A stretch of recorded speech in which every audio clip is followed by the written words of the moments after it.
Hey everybody, I'm Sam Haymartin. You're watching Growing Older Gay. This is Kitchen Table, our weekly check-in to sort of let you know what's going on at my kitchen table and what's going on at some of the kitchen tables around the LGBT community. And so this is Friday, January 31st.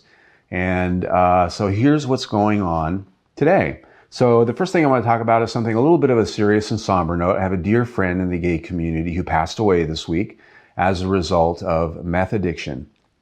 This is a person who I've known for close to 5 years, and he, beautiful man, early 40s, very creative, excellent at almost everything I've seen him do. And I met him when he first got sober from meth, and he was able to put some sobriety together for a period of time and put his life back together. He went from looking scrawny and unhealthy to being a healthy individual that had life in him. And he ended up meeting somebody and getting married. He ended up getting a good job. He got rid of his old beat up Nissan and bought a Mercedes. He put his life back together in ways that we always look at and say, that's where, that's putting my life back together. That's what that looks like. And he did a lot of good stuff for himself in building a recovery from that time in his life. But unfortunately, at some point in the last year or so, he did relapse, and he ended up losing all of that stuff in pretty short order. I myself am part of the recovery community. I'm sober from drugs and alcohol for close to 8 years now.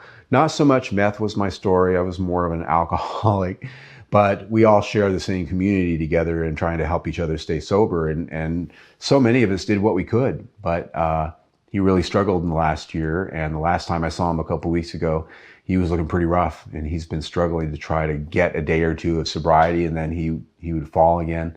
And we got news earlier this week that he was found in his apartment unresponsive. So the reason I bring it up is because meth addiction is a thing in the gay community, particularly among men. And it's because meth and sex go together like this. And once those things get fused together, you come to the belief that you cannot have one without the other. And it's an addiction. It's very powerful. And so it makes recovery from that very complicated in putting your life back together. And some people have a very tough time with it. There's a lot of help out there. You know this. If you don't know this, there are links down below. And I'm putting a few organizations here on the screen. And it seems cliche, get help. Because the reality is if you're somebody who's suffering from this addiction or any addiction, the reality is you have to want it bad enough to go get it. It's there, the help is there, but unless you want it more than you want to be high, that's going to be the struggle. You have to come to a point where you want the sobriety more than being high. And if you're someone who has someone in your life who's dealing with this, whether it's a spouse, a boyfriend, a friend, or a family member, whatever the case may be, there are resources for you as well to get help as a ally and a supporter. It's not all about the person that's addicted. Some of you need help too. Believe me, I know this. When my friend just passed away, he left a wake of broken people behind him. We all have to support each other too. We all have to deal with that. And the guilt, there's a number of us that have guilt that we didn't do enough. A lot of us did a lot. Quite a few people who I know personally around his circle, they went to the end of the earth for him, and it still wasn't enough. And sometimes it's not, but sometimes it is.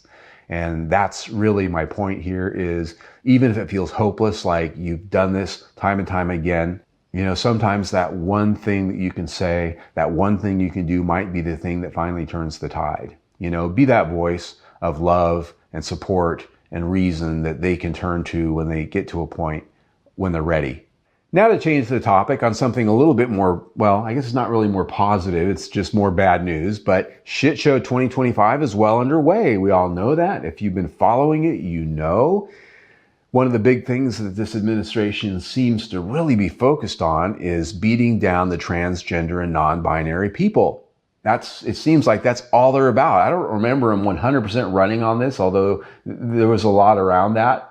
That seems to be all they care about, is undoing all the progress that has been made in the past decade or so in affirming rights and freedoms for people who don't identify strictly as male or female, or who make the change in their gender, who live as they truly are. This administration and this group of people really seems bent on fixing that. That's all they want. And so there have been a lot of directives, a lot of policy changes in the last couple of weeks. I mean, more than I can even name here, so I'm not going to go down that road. If you know what they are, you can go find that out if you don't.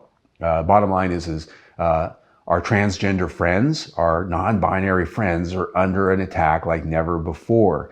And they need us. They need our support. That's why I'm wearing this shirt today, to just show my allyship with my transgender friends. And I have quite a few that I'm blessed to have as friends that I care about and love, and they are feeling it right now. And so just keep that in mind. If you're not transgender or non-binary, know that they are a part of our flesh and bone in the queer community that is being picked at, pecked at, attacked. And so be mindful of the fact that we are all together in this boat. And that is a topic that is covered in one of our latest videos on our 10-part series, Surviving Anti-LGBT Politics. I talk in length about this particular topic.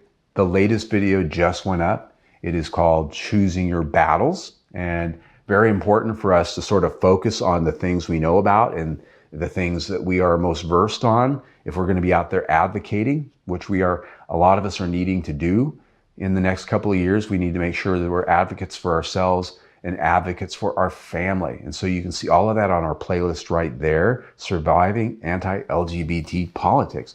And the other thing I'd ask of you today is please subscribe to our YouTube channel right there. We need all the new subscribers we can get. That helps you stay informed of our new content and helps us grow. So I invite you back here next week. In the meantime, check it out.